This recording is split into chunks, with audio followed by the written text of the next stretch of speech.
안녕하세요. 크립토TV입니다. 이번 시간에는 확정된 미래에 투자를 해도 이것이 반드시 필요하다라는 제목으로 말씀을 드려볼까 합니다. 시작에 앞서서요. 제가 그 기사를 하나 읽다가 창립 50주년을 맞이한 영원무역이다. 이런 회사가 있다고 합니다. 우리가 잘 알고 있는 노스페이스라고 하는 그 패션 의류 브랜드의 이제 그 회사 이름이 영원무역인데요. 이 기자가 어떻게 50년 동안 그 중국의 저가 공수배도 여러 가지 위기가 많았다고 합니다. 근데 어떻게 그렇게 다 극복을 할 수 있었냐? 여기 보시면 이제 기술 경쟁력이라고 얘기를 했습니다. 근데 그거 외에도요. 제 눈에 좀 와닿았던 게 사실 있어요. 50년간 가장 잘한 일이 뭐였습니까? 하고 기자가 물었답니다. 답이 뭐였는지 아십니까? 버틴 겁니다라고 얘기를 했답니다. 그러니까 원래 좀 포기를 잘 안 하는 스타일이다.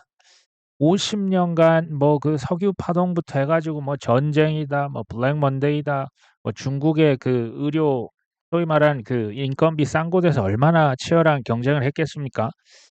근데 지금 대답이 뭐라고요? 버틴 겁니다라고 답을 했다고 합니다.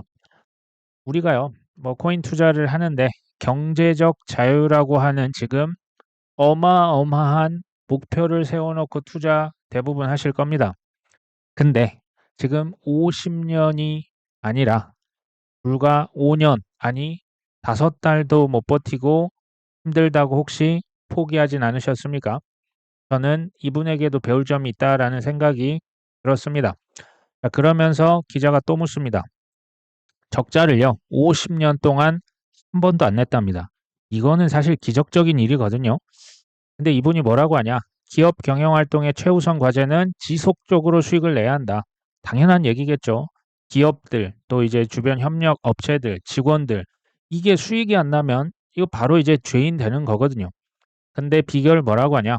좋은 거래선을 확보하고 우리와 함께 그들도 성장하도록 도와야 합니다. 지금 협력 업체를 말하는 겁니다. 당장의 이익에 눈이 멀어서 바이어를 쥐어짜서 한꺼번에 큰 이익을 내면 그 다음 분기, 다음 해에 이익이 나오겠습니까? 그때 이제 적자가 날 수밖에 없죠. 쥐어짰기 때문에 폭리를 취했으면 바이어가 다 죽겠죠. 그러면 같이 무너진다라는 얘기를 지금 이렇게 하고 있는 거죠. 50년간 적자를 내지 않았던 비결, 같이 잘 되는 것이라고 얘기를 하죠. 저도 책을 이런저런 성공하신 분들 책을 한두 권 읽은 건 아니거든요. 100권, 200권 보면서 느낀 게 좀 크게 성공하신 분들의 비결은 다 똑같았습니다. 나만 잘 된다고 했을 때는 그거 오래 못 갔습니다. 그러니까 나만 잘 먹고 잘 살면 돼. 그때 당시에 단기적으로는 괜찮아 보일 수가 있습니다. 근데 우리가 소위 이제 부러워하는 크게 부류 한 세 개 정도 있지 않습니까? 부자들, 연예인들, 정치인들. 물론 이제 정치인들이 그렇게 그건 아닌데요. 이 세 집단의 공통점이 뭔지 아십니까? 유명한 만큼, 돈이 많은 만큼 적들이 엄청나게 많습니다. 근데 오래 가려면 이 적들, 어, 이 적들을 그러니까 이제 적을 많이 안 만들고 최대한 같이 잘 살 수 있게, 같이 배려할 수 있게 가야 크게 오래 멀리 갈 수 있다. 저는 배울 점이 있다라는 생각이 들었습니다. 자, 크립토 소식을 한번 가봅니다. 이더리움 레이어 2. 이제 이더리움 레이어 2가 상당히 많아요. 이제 킨토라고 하는 프로젝트가 있는데요. 여기에서 뭐라고 하냐? 암호화폐 보험사와 협력을 해서 지금 이제 그 지갑에 그 $100 이상 보관이 된 킨토 월렛 지갑에 들어가면 보험 적용을 받을 것이다. 지난번에 제가 보여드렸었잖아요. 한국에서도 그 대표하는 11개 손해보험사가 동시에 뭘 출시했습니까? 코인 보험 상품을 출시했습니다. 이제 킨토라고 하는 이 레이어 2 지갑에 보관하면 보험을 적용받아서 그 이제 투자금이 보호받을 수 있다. 불의의 사고로 났을 때 보장해 주겠다. 지금 이것을 마케팅으로 활용을 하고 있는 거죠. 사실 이제 투자라고 하는 게 하다 보면 힘든 구간이 있지 않습니까? 바이 더 딥을 하고 또 이제 뭐 내가 지금 그 바닥인 줄 알았는데 또 하락을 하고 또 바이더 딥을 했는데 또 하락하고 제가 이것을 보면서 느낀 게 이 보험이라고 하는 거 이 뭐 응당 들어와야 되는데요. 생각보다 우리 생각보다 기술의 혁신이다, 가격의 상승이요. 더딥니다. 근데 이게요. 버텨야 이기거든요. 아까 그 뭐 영원무역의 회장님처럼 버텨야 이길 수 있는데 과실이 나오는데 B2를 하면 과연 버틸 수 있겠냐라는 얘기죠. 영끌을 했는데 가격은 떨어지고 이자 부담이 많은 부동산. 그래서 힘든 거 아닙니까? 아무리 확정된 미래라고 해도 생각보다 시간이 오래 걸린다라는 것을 반드시 염두에 둬야 됩니다. 저스틴 선 트론 창시자가 69,000달러에서 비트코인 나 안 샀는데라고 얘기를 합니다. 이게 이제 크립토 퀀트 주기용 대표가 비트코인 67,000달러일 때 누가 롱 포지션 뭐 거의 이거 한 5천억, 6천억 탄 건데 저스틴 선 아니야라고 얘기를 했었다고 합니다. 제가 예전에 말씀을 드렸죠. 큰 수익을 보는 비결을 말씀드렸죠. 싸게 사서 비싸게 파시면 된다. 근데 특히 아주 큰 수익을 가져가려면 어떻게 해야 된다? 싸게 많이 사서요. 비싸게 많이 팔면 된다. 근데 이걸요. 똑같은 얘기거든요. 근데 조금 다른 식으로 바꿔보면 싸게 팔면 됩니까? 절대 안 되는 거죠. 싸게 팔면 안 됩니다. 비싸게 사면 된다는 얘기입니까? 비싸게 사면 안 되는 거예요. 포모에 그래서 사면 안 되고요. 패닉 셀만큼은 하지 말자. 제가 뭐 거의 노래를 부르고 있습니다. 자, 성공 투자라고 하는 것은 해야 할 일을 해야만 합니다. 동시에 하지 말아야 될 일이 있어요. 뭐 예를 들면 B2가 될 수도 있고요. 뭐 선물 옵션이 될 수도 있고요. 뭐 현금 그 매니지먼트를 잘 못하면 바이더 디팔 현금이 없잖아요. 여러 가지 하지 말아야 될 일은 하지 않아야 됩니다. 어찌됐건 저스틴 선이 지금 고가 매수를 한 거 아니냐 이렇게 지금 의구심을 내비쳤는데 저는 그럴 가능성이 있다고 봅니다. 포모의 고가 매수를 한 게 아닌가. 근데 뭐 저스틴 선이야 돈이 많지 않습니까? 뒤에 뭐 이렇게 챙겨주는 형님들도 계시지만 우리 같은 일반 투자자들은 더 그래서 확실한 기회다 싶을 때 기다렸다가 그때만 뭘한다? 매매를 합니다. 사실 1년에 크게 놓고 봤을 때 매매 타이밍 생각보다 많지 않습니다. 사고 싶을 때 참는 것도 필요하고요. 팔고 싶을 때 그러니까 그 시점을 정확하게 볼 줄 아는 안목과 인내심이 동시에 필요하겠죠. ETF 스토어 여기 최고 경영자 있습니다. 네이트 제라시가 비트와이즈가 솔라나 현물 ETF 곧 신청할 것 같다. 이런 얘기를 합니다. 이분은 뭐 지금 업력이 25년 이상이 된 베테랑입니다. 근데 기존에도 보니까 이더리움 ETF 신청했을 때도 바네크와 21 쉐어스가 가장 먼저 ETF 신청했던 거 기억나십니까? 솔라나 ETF도 바네크와 21 쉐어스가 가장 먼저 신청서 냈습니다. 그리고 비트와이즈가 솔라나 ETF 이제 지금 신청 대기 중이라고 지금 보고 있는 것 같아요. 물론 호재죠. 근데 더 중요한 호재는 뭐다? 검은 돌, 블랙락에서 솔라나 ETF 신청하는 순간 바로 불기둥 올라올 겁니다. 개인적으로는 블랙락에서 지금 서류 아마 작성하고 있지 않을까, 조만간 신청서 내지 않을까라고 보고 있습니다. 뭐 정확히 언제일지는 저도 모르죠. 독일의 자산운용사가 있는데요. DWS라고 하는 곳에서 내년에 유로 기반, 뭐 유럽이니까 유로 기반 스테이블 코인 출시할 것이다. 이 스테이블 코인은 독일의 금융 감독청 바핀이라고 있는데 여기 감독을 받게 될 것이다. 여기에서 아직 뭐 전자화폐 라이센스를 적용하지 않았다. 근데 이제 스테이블 코인이 출시되면 당국의 승인을 받는 첫 번째 사례가 될 것이다. 지금 미국은 스테이블 코인 나왔잖아요. 중국계 테더 전 세계 1위입니다. 일본도 그 민간의 이제 은행들이 스테이블 코인 많이 지금 작업하고 있습니다. 독일도 한다는데요. 결국 스테이블 코인을 하나 둘씩 다 선보이고 이 경쟁에 다 뛰어듭니다. 근데 이따 또 말씀드리지만 민간 기업들이 스테이블 코인을 발행합니다. 민간 은행, 뭐 자산운용사 이런 데죠.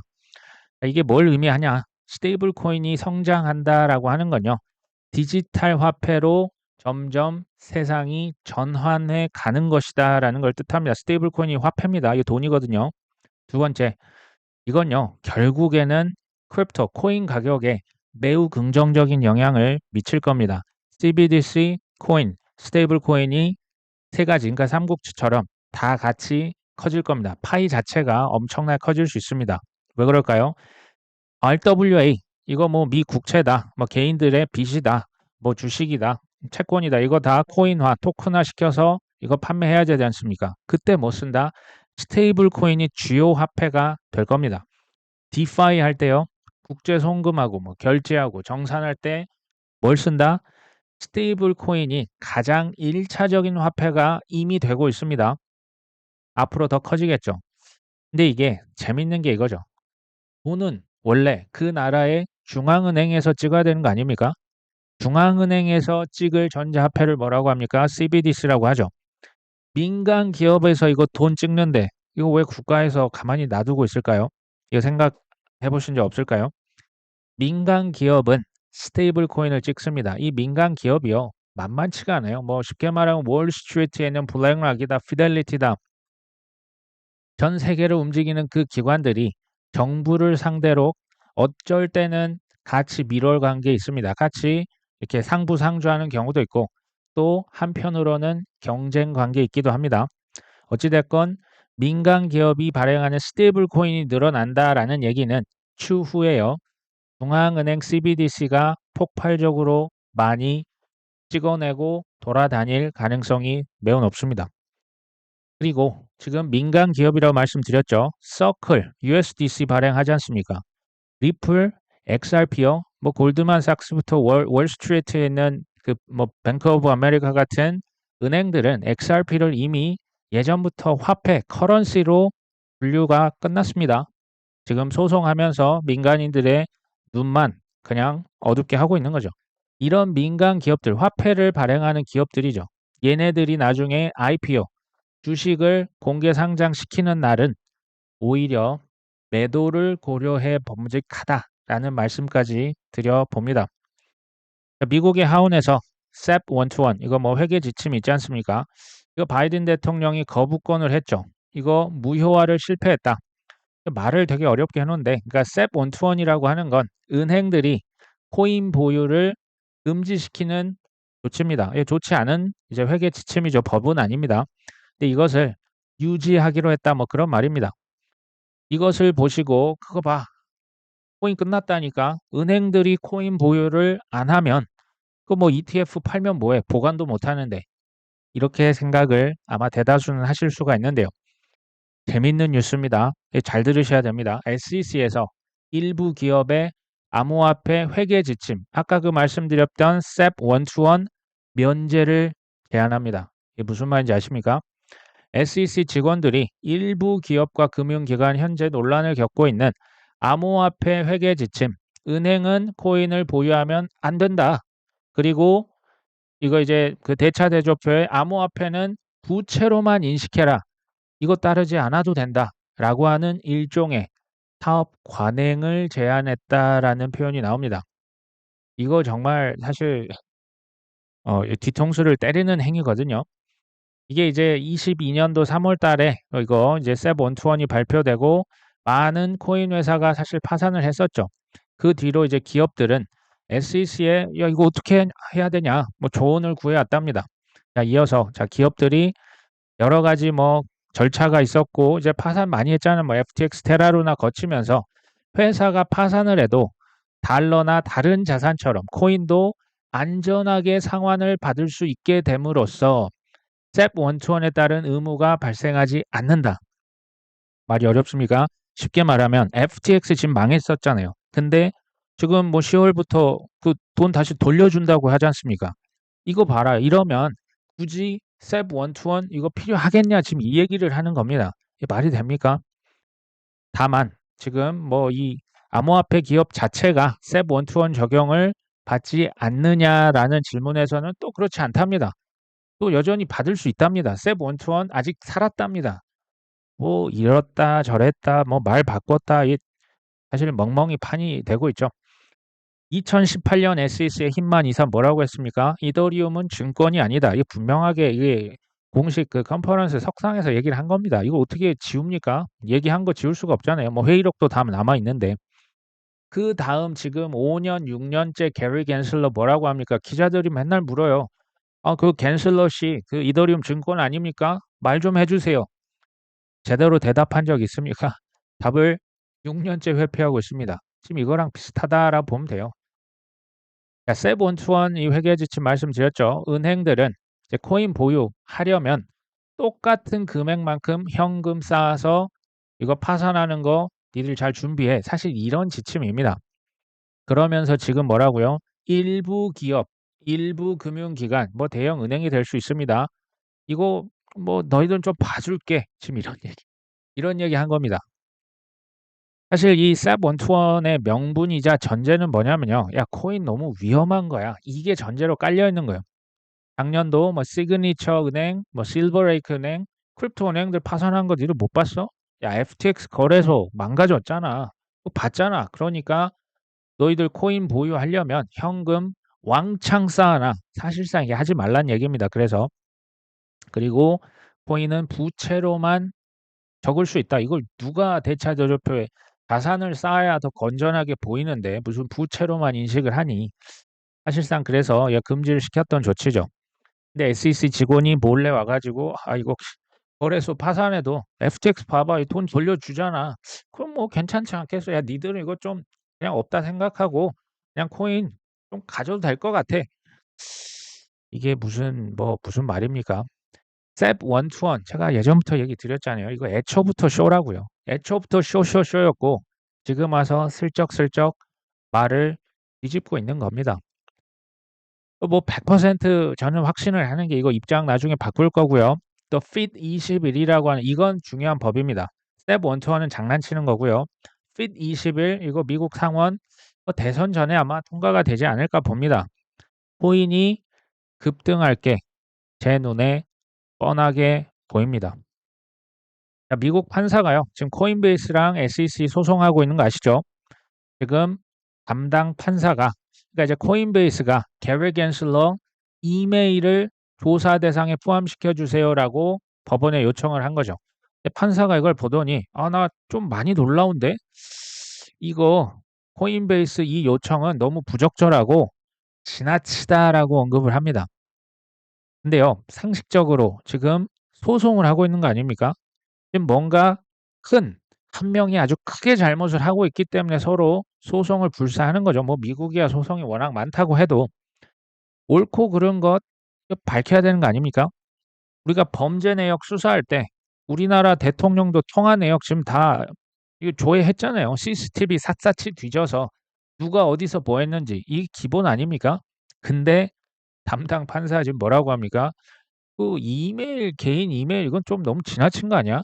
이메일이 아니라 휴대폰도 지금 압수해서 이거 밝혀내야 되는 거 아닙니까? 그리고 양보하겠습니다. 이게요.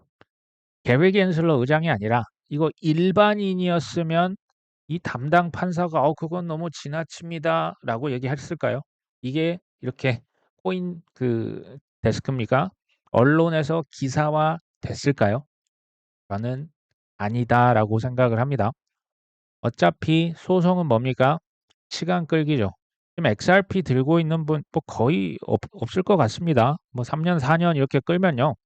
아무리 좋다고 한때 확신을 했어도 결국 다 패닉세라고 뭐 이제 떠나셨겠죠. 이게 뭡니까? 이게 말장난이고요. 희망 고문입니다. 이 한두 번은 뭐 합의할 거야. 이 합의할 거야. 지금 4년째 하고 있는 거 아시죠? 그들의 전략입니다. 제가 뭐 이것을 뭐 이렇게 뭐 증명해봐라고 하면 할 얘기는 없지만 코인베이스와 서클과 이거 다 누가 투자해놨습니까? 블랙락이 투자해놨잖아요. 리플은요. 얘네들이 그 매년 서클 CEO 리플의 빵형은 그 말씀드렸잖아요. 다보스 포럼에 매년 이렇게 올 수 있는 스타트업 CEO는 이 불가능해요. 회장님들도 안 됩니다. 왜 갈까요? 다 그 친구가 그 친구입니다. SEC는 뭐 로비를 하면 되니까요. 이 모든 게 다 뭐다? 쇼라고요. 근데 이거에 의외로 많이 속으십니다. 저는 이것을 뭐 진실을 좀 말씀을 드리려고 하는 거죠. 블락락, 레리 핑크, SEC, 게리 겐슬러 더 큰 피보기 전에 얼른 코인 팔고 떠나라 라고 얘기를 하는 것 같습니다. 제 느낌입니다. JP모건 이런 얘기하죠. 연준에서 11월이 아니라 9월부터 금리 인하 시작할 것이다. 이제 6월달 인플레이션 데이터 생각보다 물가가 조금 잡히는 모양새이죠. 자, 제롬 파월 연준 의장은 더 많은 긍정적인 데이터를 요구했고 지금 CPI 데이터는 괜찮은 그러니까 이제 금리 인하에 대한 정당성을 부여했다. 9월 달에 첫 금리 인하 길을 열 것으로 기대하며 이후 매 분기마다 금리를 인하할 것이다. 이 마지막 문장이 매우 중요합니다. 9월 18일에 FOMC 연준에서 회의합니다. 그리고 금리를 아마 인하할 것이다. 9월 18일 현재 기준 금리 인하 확률이 87%입니다. 이거는 그냥 한다라고 보시면 됩니다. 두 번째, 이후 매 분기마다 인하할 것이다. 지금 이렇게 얘기했죠. 매 분기마다 0.25%씩 금리 인하를 할 것이다. 이 얘기는 무슨 얘기냐? 9월 달에 했으면요. 11월이나 12월 달에 올해 한 번 또 한다는 얘기예요. 그리고 25년이 되고 1분기에 내리고 2분기에 또 내리고 3분기에 또 내리고 4분기에 또 내릴 것이다 라고 지금 예측을 한 겁니다. 저는 어느 정도 동일합니다. 이렇게 내려도요. 사실 예전 같은 제로 금리까지는 안 갑니다. 소위 말한 중립 금리라고 하는 게 3%에서 4% 언저리가 되지 않을까 전 예상을 합니다. 어찌됐건 금리를 인하한다, 돈을 찍는다라고 하는 것은요. 명분이 있어야 돼요. 경제를 활성화시키고 지원하겠다라는 명분이 있어야만 합니다. 물가가 낮아졌다. 그게 이제 명분이죠. 실업률이 지금 높아졌던데 그러니까 돈 좀 풀어야겠어. 이게 다 똑같은 말입니다. 근데 이거 조금 다르게 생각해 보시면 경제를 왜 활성화시킬까요? 경제가 좋아질 것 같다라는 의미입니까? 지금 안 좋고 더 안 좋아질 것 같다는 의미일까요? 후자입니다. 경제가 나쁘기 때문에 아니면 나쁠 게 확실시 되기 때문에 뭐 한다는 얘기입니까? 금리 인하한다는 거예요. 돈 찍는다는 얘기입니다. 이 JP 모건은요. 향후에 미국의 경제가 좋지 않을 것으로 예측을 하고 있다라는 표현을 지금 이 마지막 문구에서 이렇게 하는 거예요. 25년 이후가 되면 어떻게 될까요? 실물 경제가 더 나빠질 가능성이 훨씬 높습니다. 하지만 금리 인하하고 돈을 찍어내면 자산 시장은 어떻게 될까요? 저는 오히려 자산 시장은 호황을 맞을 수 있다고 저는 내다봅니다. 쉽게 말씀드리면 자산을 들고 있으면 자산이 더 큰 시세 차익과 배당과 이자를 가져서 더 큰 부자가 될 거고요. 노동자와 연금 생활자는 훨씬 더 가난해질 겁니다. 왜 그럴까요? 돈을 엄청 찍지 않습니까? 노동자들이 뭘로 월급 받습니까? 현금으로 받죠. 연금 생활자는 뭘로 연금 받습니까? 현금으로 받잖아요. 현금 찍어내지 않습니까? 그러면 노동을 하고 나의 그 월급을 받는 사람이 아니고요. 자산을 많이 쟁여놓은 사람들, 부동산, 주식, 코인, 이 사람들이 더 부자가 될 게 뻔합니다. 참고로 꼭 아셔야 될 게 돈을 지금 찍어내고 있는 연준, 대주주가 누군지 아십니까? 아까 스테이블 코인 찍어낸 거 민간 기관이라 말씀드렸죠. 달러를 찍어내고 있는 연준의 대주주는 민간 기업들입니다. 월가 있는 JP 모건, 시티은행과 같은 대형 은행들이라는 거 위키피디아만 보셔도 이거 다 나옵니다. 자, 이들은 누구 편입니까? 월스트리트가 노동자, 연금 생활자 편일까요? 아니면 자산가들의 편일까요? 당연히 자산가들의 편입니다. 본인들이 자산가입니다. 제가 이 얘기 왜 드립니까? 이 흐름, 이 흘러가는 모양새를 잘 활용해서 큰 시세 차익을 가져가자라는 차원에서 지금 얘기를 드린 겁니다. 우리가 투자하는 이유, 여기에 있죠. 제가 비트코인 차트 지난번 가격을 한번 가져와 봤습니다. 지금 가격이 이제 지지부진합니다. 근데요, 사실 너무나 자연스러운 조정이에요. 제가 왜 얘기를 드릴까요? 비트코인 기준 대략 한 8천만 원, 길면 이제 그 밑으로 가면 7,800만 원, 높이로는 8,200, 8,300만 원. 이게 뭔지 아십니까? 이전의 최고점 아닙니까? 비트코인 이전 사이클 21년도 여기에 최고점이었어요. 더블탑이었던 거 기억나시죠? 이게요. 하락장에서는 엄청난 저항선이에요. 이거 뚫는데 지금 3년 걸렸습니다. 상승장으로 전환하면 어떻게 되는지 아십니까? 이게 지지선입니다. 이 밑으로 잘 안 내려가요. 잠깐 이렇게 내려가더라도 금방 솟구쳐 올라옵니다. 이건 심리화도 사실은 좀 영향이 있거든요.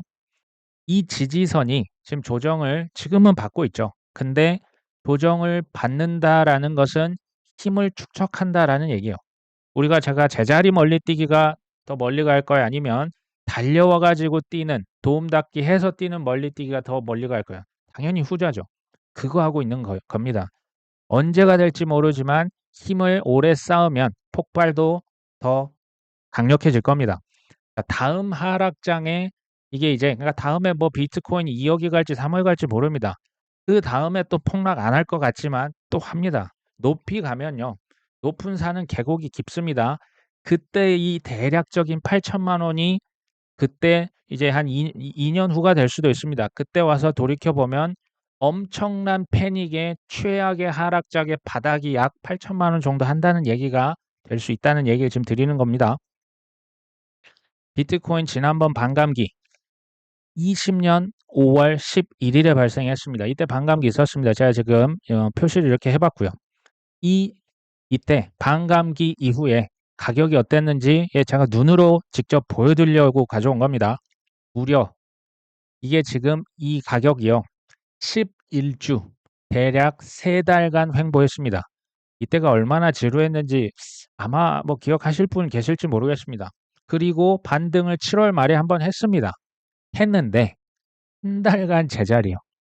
올라갔습니까? 아니에요. 그대로 그냥 옆으로 횡보만 하고요. 오히려 더 올라갈 줄 알았더니 떨어집니다. 그리고 또 한 2달 더 가요. 2달 반 정도 더 지속됩니다. 이 믿어지십니까? 이거 지난번 사이클에서 있었던 팩트입니다. 지난번 반감기 5월 11일에 있었는데 이 지긋지긋한 조정과 횡보를 탈출하는 데 지금 얼마나 걸렸는지 아십니까? 무려 5달이 걸렸습니다. 그리고 나서 2020년 11월, 12월 붕붕붕 하면서 바나나 존으로 갔던 거 기억하십니까? 2016년은 어땠을까요? 이때 반감기는 2016년 7월 9일이었습니다. 제가 볼 땐 좀 비슷하거든요. 이 반감기 이후의 횡보가 얼마나 지긋지긋합니까? 7월에 시작했는데 이거 횡보 탈출 언제 했나 봤더니 12월 정도 되니까 그리고요. 이거 한번 올랐다가 또 떨어져요. 그리고 올랐다가 또 떨어집니다. 이 지긋지긋한 거예요. 아무리 적게 줘도 이 반감기 이후의 횡보 조정 그때의 이제 고점을 탈출하는데 5달에서 6달이 걸렸었습니다. 그리고 또 주목하실 건 2017년은 이렇습니다. 횡보를 탈출했다고 해서 바로 바나나 존으로 안 갑니다. 2017년 12월에 꼭지를 찍었던 거 기억하시죠? 빌드업 기간이요. 이게 또 몇 개월이요. 그리고 최고점은 이 조정을 탈출한 다음에 이제 21년은 6개월 만에 왔었고요. 2017년은 무려 1년 뒤에 왔습니다. 제가 이 얘기를 왜 드릴까요? 2020년, 21년 폭등장이든 2017년이든 폭등장을 연출할 수 있었던 그 근거와 힘은 뭐였다? 5개월, 6개월, 또 심지어 1년간의 조정과 횡보입니다. 이때요, 힘이 비축돼서 솟을 때 한 번에 솟구쳐서 바나나를 만드는 겁니다. 이번에는 2017년처럼 싱글탑이 될지 아니면 21년 더블탑을 찍을지는 모르지만 개인적으로는 17년 쪽이 가깝지 않을까 봅니다. 근데 뭐 전혀 뭐 근거는 없고요. 지금은요, 이 조정과 횡보를 통한 힘을 비축하고 있는 거예요. 지금 그런 단계입니다. 지금 반감기 4월 20 이제 막 한 3달도 아직 안 됐어요. 그러니까 아직 그 구간에 있는 거죠. 분명한 건 뭡니까? 이게 곧 있으면 빌드업이 시작될 수 있어요. 빌드업이 바나나 존이 아닙니다. 빌드업은 서서히 그거 이제 만들어 가는 거고요. 바나나 존은 그 이후에 옵니다. 6개월에서 12개월 이후에 올 수 있다. 17년에도 그럼에도 불구하고 상승장이었잖아요. 근데 비트코인 기준 마이너스 30% 하락, 폭락이 몇 번 있었는지 아십니까? 5번에서 6번 있었습니다. 이때 착각할 법하죠. 이거 하락장 다시 시작된 거 아니야? 상승장 끝난 거 아니야? 아닙니다. 21년도는 기억나시죠? 5월 달에 그 석가탄신일 부다빔 기억나시죠? 상승장에도 이런 일들이 비일비재할 수 있는 거예요. 25년에도 이거 당연히 가능합니다. 가격, 뭐 시기 목표 좋죠. 근데 저는 과도한 포모가 왔다. 예전에 기억나시잖아요. 뭐 공무원이 비트코인 1억 됐을 때 갑자기 압구정 현대아파트를 샀다 하더라. 그때가 단기 지금 생각해보면 고점 아닙니까? 그럴 때는요. 조금 팔고요. 과도한 퍼드, 지금처럼 뭐 과도한 패닉이 나오면 그냥 조금씩 줍는 게 좋겠다. 최종 탈출 시기 25년으로 뭐 고려를 해야겠죠. 근데 뭐 상반기일지 하반기일지 모르기 때문에 각종 지표들을 그래서 보셔야 됩니다. 모든 가능성을 염두에 두실 필요가 있다. 제가 이번 편에서 말씀드린 이유는 뭡니까? 확실한 미래 맞잖아요. RWA, 디지털 세상, 디지털 화폐 확정적입니다. 디파이, 뭐 은행들, ETF, 이제 보험사 내년에 세금 거두려고 예비 국세청장님이 눈에 불 켜고 있는 거 보이지 않으십니까? 그럼에도 불구하고 확실한 미래라고 해도 반드시 뭐가 필요하다? 인내심이 필요합니다. 이거 없으면 우리 과실 딸 수 없습니다.